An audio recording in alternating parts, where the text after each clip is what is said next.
everyone, it's Jack from Cultaholic.com. A very tired and sleepy Jack from Cultaholic.com because there's just been so much wrestling since last Friday. But of course it is Friday, and that means that it's my favourite time of the week. It's time for my wrestlers of the week. Let's take a look at the honourable mentions. Now, predictably this week there are loads of honourable mentions because there was loads of wrestling. Let's talk about Extreme Rules, Cesaro and Aleister Black. I so wanted to get them on this week's list, but unfortunately there wasn't enough room, especially Cesaro. I thought his performance was absolutely spectacular, even though he lost.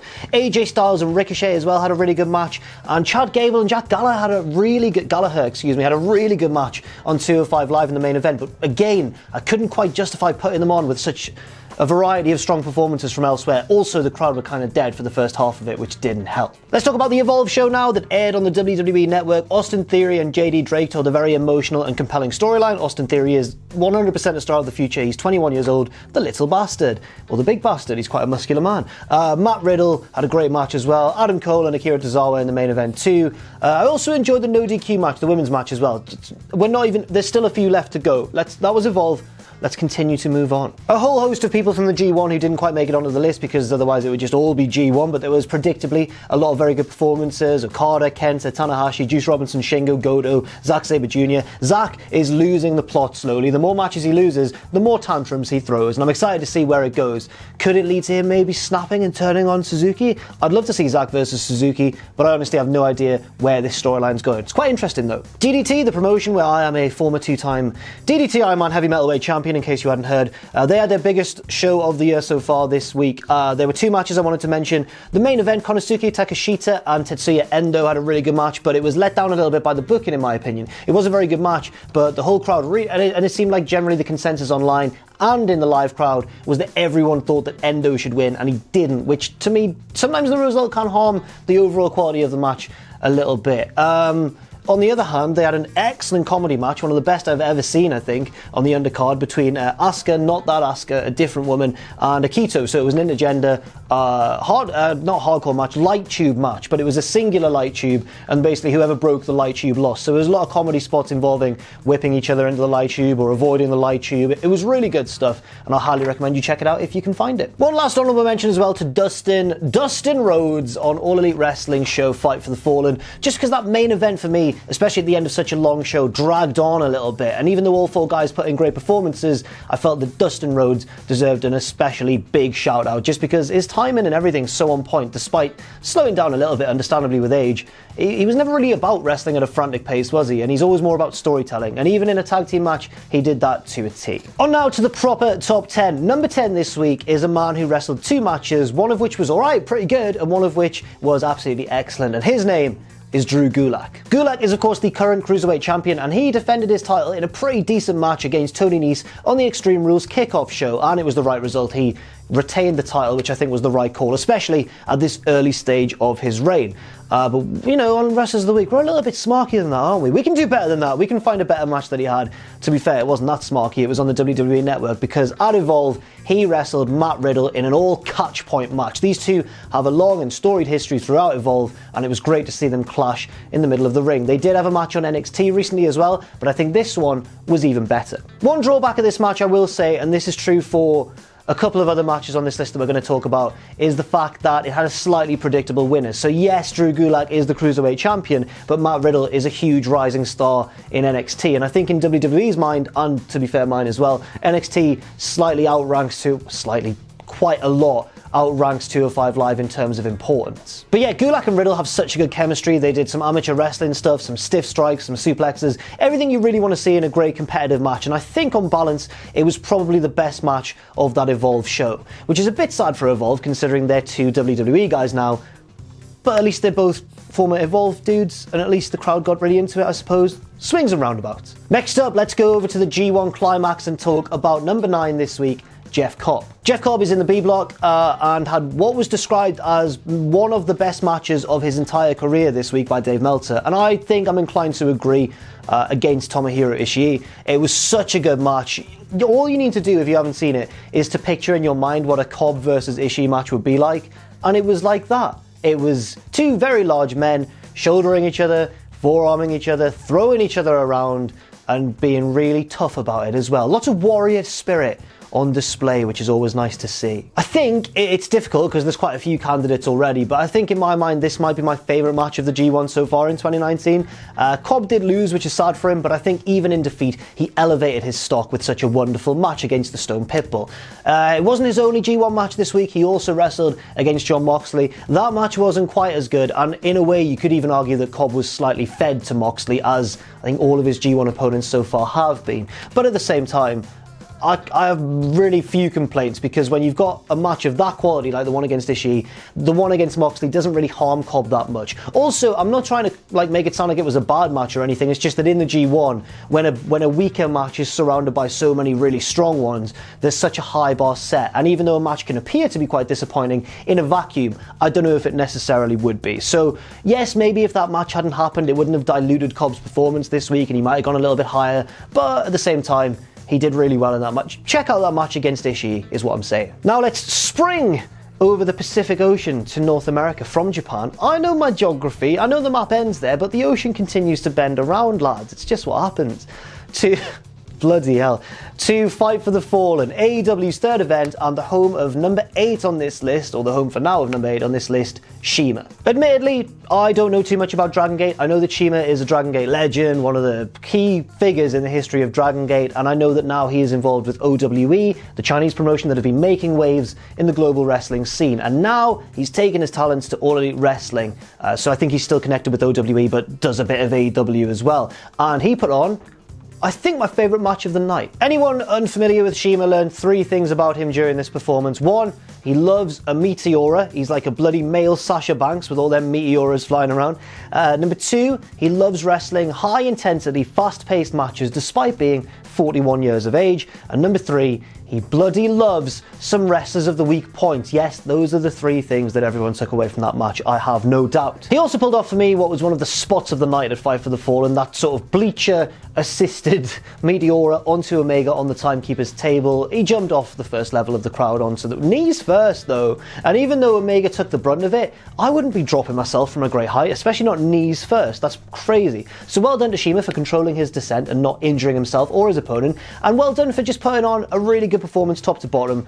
I've enjoyed pretty much everything he's done so far, whether it be in a singles capacity like this match or the one against Daniels, or as part of the Strong Hearts team. I think he's wonderful, and I can't wait to see what he does next. Number 7, everything is evil. That's right, number 7 is evil, because he put on some good G1 Climax matches, which isn't very evil of him at all, actually. It's pretty nice. Okay, so I'll be honest with you, I am not the biggest evil fan. It's not that I don't think he's very good, I think he's very good. He's just one of those ones that doesn't quite click with me. I think my favourite match of his was one he had against Omega a year or 2 ago, maybe in the G1, I can't quite remember. He's also had some really good matches against Okada, but apart from that, I've never really been too on board with evil in a singles capacity, and I was proven really wrong this week, which is quite evil of evil, actually. You dick. The first was against Ibushi, and predictably a singles match featuring Ibushi did contain quite a lot of fireworks, but it wasn't a one-man show. Evil more than held up his end of the bargain. He's also had one of the more intriguing storylines coming into the G1 Climax out of anybody, and that's because he's been shown a little bit of dissent in tag matches with his LIJ stablemates. He's been refusing to do the whole fist raise at the end of the matches and that sort of thing. So that really fed into his second match, which took place yesterday against Sanada. Not only are Evil and Sanada stablemates, they're also tag team partners and are regarded by many as one of the best tag teams in the world. They've held multiple tag title reigns in Japan together, and I just was really looking forward to this one, despite not fully being on board with Evil at the time. I thought, you know what, let's see what they do. What they did was put on an excellent, highly competitive match full of counters and reversals and hard-hitting strikes and everything you'd expect from a match between 2 friendly rivals, although just how friendly the rivalry was at the time was up for a lot of interpretation. Evil certainly seemed to be a little bit antagonistic towards Sanada, using Sanada's own Paradise Lock against him, for example. But at the end, once Evil picked up the victory, by the way, he touched fists with Sanada. It seems as though LIJ are all well once again, and they're all on the same page. And while we're on the topic of LIJ, I just can't wait for Hiromu Takahashi to make his return. But I don't want him to rush back, obviously, because he's recovering from a pretty serious injury. But when he does, oh, he's going to be getting all the points, don't worry about that. He might overtake Osprey. He might do. Next up, number 6, Kenny Omega. Now, Omega needed this. I'm not suggesting that he's been bad or disappointing in his AEW performances so far. The match against Jericho was alright, it just wasn't as good as other things on Double or Nothing. His match at Fyter Fest, the 6-man tag, was really good, but again, he wasn't the sole standout performer in that match because there were so many other people involved flying around. But this is what he needed at Fight for the Fallen, a good, solid singles match against someone of his elite level caliber, no pun intended, and he really stole the show. For me, as I say, this was my favourite match of the night, and a large part of that was due to Kenny Omega and just watching him be Kenny Omega again. He got the victory as well, which I think was the right call. It was one of those matches, as I mentioned earlier, where the winner was a little bit predictable, but both Omega and Shima did a really, really good job of convincing me otherwise with some really good near falls, like Shima's cradle towards the end before Omega fully took control. And it builds nicely towards his match with Moxley at All Out. A match that, honestly, I've been thinking back and forth in my mind about who's going to win that one. And I just can't settle. Let me know who you think in the comment section below who's going to win that match, because it's really hard to predict for me. I think at the moment I'm leaning towards Moxley, but I always convince myself of the other whenever I think too much in one direction. One Direction. What became of them? I don't even know. I do know Zayn left the band and ruined everyone's dreams. Next up, from Kenny Omega to another wrestler who I think was due a big week. That man is the Switchblade, Jay White. Jay White was one of the very front runners of this list early on in 2019, but has since faded slightly into the background, especially since losing the IWGP title to Kazuchika Okada in MSG over WrestleMania weekend. Yes, since then he's been fighting a little bit for relevancy, but I think he could find it again in this year's G1 Climax if his current performances are anything to go by. He's not been winning those matches, he's been getting dicked on left, right and centre, but they've been good performances and we reward that on Wrestlers of the Week. Say that 5 times quickly. Yes, Jay White had 2 excellent matches, both against beloved babyfaces and members of the Chaos faction, Hiroki Goto and Tomohiro Ishii. I think the one against Goto had more storyline and more fire behind it, but I think the one against Ishii was better in terms of pure work rate. So that's 2 great performances from Jay White for slightly different reasons, but I can't complain with that. Also, his decision to grow facial hair I think was a really good one. It makes him look like just so much more of a bastard than when he was clean shaven. I think it was a really good call, and whoever's decision it was, whether it was his himself, then fair play to him. And if someone went, Jay, have you ever thought about growing just a horrible little beard? And he went, no, I haven't. And then he went, I think you'd be a good heel with that. And then he went, you think so? And he did it. If that happened, then that person deserves a shout out as well. That went on way longer than I thought in my mind, and on my notes as well. Don't know what I'm doing. Next up, number 4, Sanada, another man who had 2 excellent matches in the G1 Climax this week, like a lot of people on this list already. It should be called the G2 Climax. Yes, New Japan should rename the biggest tournament in wrestling to correspond with how many performances it takes on any given week to stand out on my personal video series on YouTube. That's what I'm suggesting, and yes, I understand that it's completely ridiculous. Anyway, in a bit of a similar way to Jay White, Sanada had 2 really good matches in the tournament this week for different reasons, just as Jay White did. But in the opposite way around. So Jay White's first match was a really good sort of storytelling one, whereas his second one was more wrestling. Sanada did it the other way around. So he had a really good match against Will Osprey that was just so slick and so smooth and so wrestling. And then his match against Evil, which I've already mentioned, was full of personal drama and intrigue and, you know, storytelling. So I think Sanada demonstrated what a well-rounded performer he is. He did lose both matches, however. No, did he? Oh, he lost the one against Evil, but I can't remember if he beat Osprey or not. You've just caught this on camera, my little breakdown. Don't worry, I'll have a little Google and I'll find out, and then I'll be right back with you in just a second. Sanada, cage match. Life is when you got, oh you might get run over, oh you might get shot. Here we go. Sanada lost to Will Osprey, so yeah, he didn't win any of his matches, but it's all right, because in the G1 sometimes what happens is people that they've got big things planned for later in the tournament lose a lot of their earlier matches. We've seen that already with the likes of Ibushi, Tanahashi. Kent has been on a bit of a tear, and he's dealt some big losses to people who you'd expect to be winning a lot by now. So everything in the G1 at the moment looks a little bit topsy-turvy, but that's okay. That's sometimes what they do. Do not panic. Number 3 now, I have just mentioned him. It's the Golden Star, Kota Ibushi. And again, the G2 Climax. Kotabushi had 2 wonderful matches this week. I've already talked about one against Evil, and he had one just yesterday against Will Osprey as well. A rematch from their Wrestle Kingdom opening match, which kind of arguably stole the show. No, it didn't steal the show. The main event stole the show. I remember now, because I was there.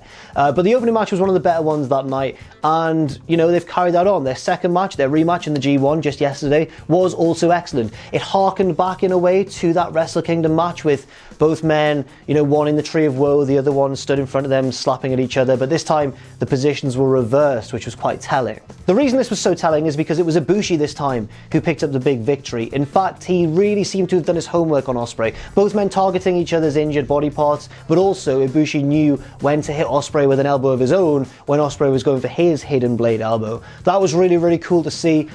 Just generally, Ibushi's one of the best wrestlers in the world today. You can't really argue with that if you watch him. The only thing you can argue with is that he is terrifying to watch because he so often takes crazy bumps, and a lot of his moves cause his opponents to take crazy bumps. I'm not suggesting that they don't consent to that or anything. It's not like he's unsafe in the ring. It's just that, sometimes his matches, you wince a little bit watching them. There was a vertebrae type move in this one, for example, and I was like, oh, be careful. He also hit Will with a massive last ride and just various huge moves, but both men seemed up for it, and both men really gave their all, and it made for one of the best matches of the G1 so far. I think Ibushi is still my pick to win the G1 despite losing a fair few of his opening matches, because he's won now, he's got a big victory, and I do think he'll progress to the final and then probably beat whoever he meets from the B block, maybe, and then move on to Wrestle Kingdom. But a lot of people disagree. A lot of people think Naito's going to win. A lot of people, well, not a lot of people, but some people are suggesting that maybe Okada will win as the champion, quite a groundbreaking move. There's still various ways this can go, but I think for now, Ibushi is still my pick to win. Next up, number 2, I will not waste your time very much because I talk about him every week. It's Will Osprey. Don't kill me, it's alright. 2 excellent matches this week, and I've mentioned them both, so there's not really much more to elaborate on. One against Sanada, one against Ibushi. 9 points for Will. He's not going to win the tournament, don't worry about that. Watch him win it now after I've said that. No, but he's almost certainly not going to win the tournament, so don't worry about that. I am intrigued to see what happens after this, because he's in a very interesting position as IWGP Junior Heavyweight Champion. Usually in the G1 Climax, if you pin a champion during the tournament, you get a title shot sometime after it. But Osprey is not in there with any other junior heavyweights. The only way that he could realistically have a title shot after it is if he got to the final. So did Shingo from Block B, and then they met in the final and then Shingo won. But I really can't see that happening, especially since, you know, they met in the final of the Best of the Super Juniors just a month or 2 ago. So yes, well done Osprey, let's not spend too much time talking about him. Really good performance, I hate you so much. Let's move on to number 1, my Wrestler of the Week. This week's Wrestler of the Week picking up a big 10 points is none other than the Stone Pitbull Tomohiro Ishii, or some people think I should pronounce it Ishi. I honestly don't know. I've heard people pronounce it both ways. I've heard commentators pronounce it both ways. So what can I say? I don't know. I'll just call him Tom. Big Tom. Ish. Big Tom-ish. It's kind of a Tom, but ish. So I think, and I'm not sure if there's video evidence of this, but I think on my video, which was like 10 matches you need to watch in the G1 this year, I'm fairly certain I said that Ishii could be the MVP of this tournament, simply because, well, first of all, he is in the slightly weaker block in terms of sheer match quality, but I think I made the argument. If I didn't, I'm going to look stupid, but I promise you I've said this in the office, I swear. He matches up so well with so many of his B-block opponents, like Jeff Cobb, Moxley potentially, all sorts of guys, Shingo, all sorts of guys in that block that Ishii could have really, really good matches against, and we saw that in effect this week with 2 wonderful tournament matches, enough for him to scoop all 10 points on this series. And again, I've already talked about those matches earlier on in the video, but his match against Jay White was superb, and his match against Jeff Cobb was absolutely excellent. Vying with Osprey Ibushi, I think, for my favourite match of the tournament so far. Really, really good stuff from the Stone Pitbull, of course, but it's what we expect from him. So often he is the MVP of the G1 Climax. He really turns it on in the summertime, which sounds so sexy, and I didn't mean it to, but he really does turn it on in the summertime.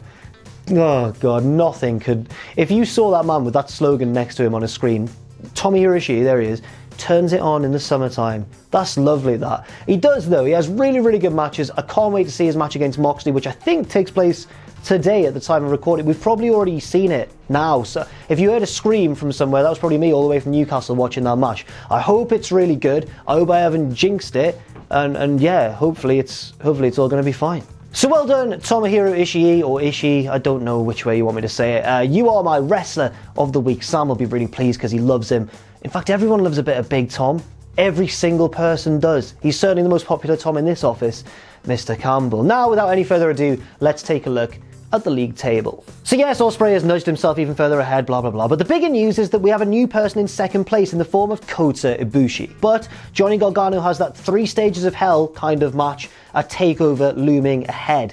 Jay White is up into 6th, Ishii is up into joint 8th, Sanada is now level with Adam Cole and Shingo Takagi a little bit further down, you'll see that in just a second. And now, really, I think the story of this week's league table is that the G1 effect is really being felt. Who will benefit as the tournament rolls on?